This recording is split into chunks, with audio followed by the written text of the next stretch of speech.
Leçon numéro 1. L'ABC. Le lettere dell'ABC piemontese sono 26 e es leso parai.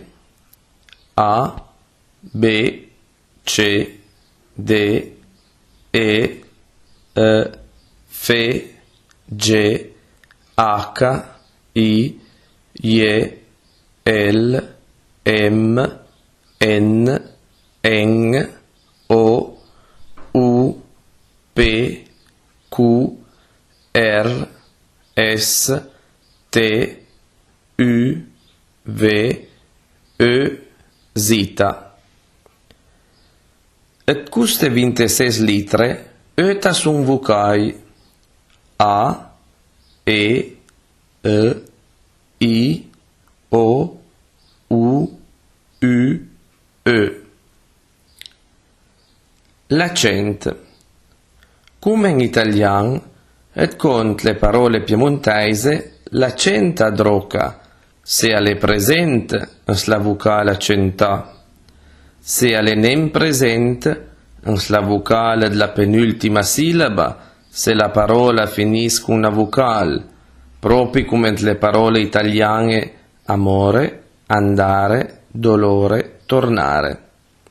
Us la vocale dell'ultima sillaba se la parola finisce con una consonante. E così, proprio come le parole italiane, amor, andar, dolor, tornar.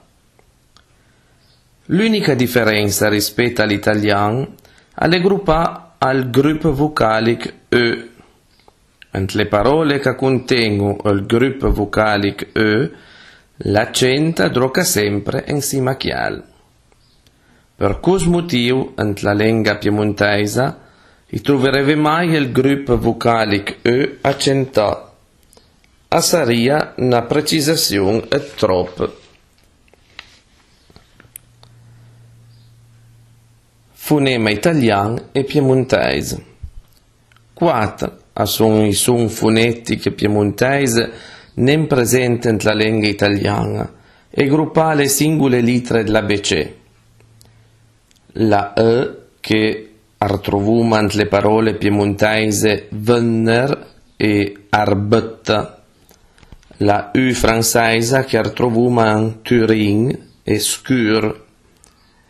La E, che troviamo nelle parole come bonheur e malheur.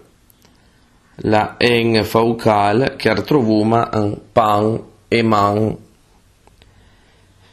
I fonemi italiani non presenti nella lingua piemontese sono cui abbina al gruppo consonantico gli quando precede la vocale I, lo troviamo nelle parole italiane egli e aglio, o il gruppo consonantico sce quando precede le vocali I e lo troviamo nelle parole italiane sci e scempio.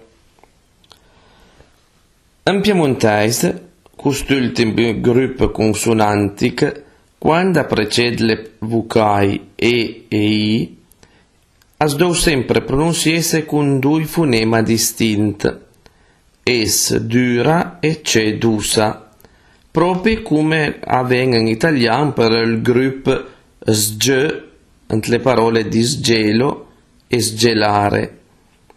Il suono della C dusa è evidentemente più pronunciato di quello della G dusa. Per non fare che i piemontesi in errore, dentro al gruppo sce è stato introdotto il tratto d'unione che troviamo nelle parole sciop, sciau e scianché.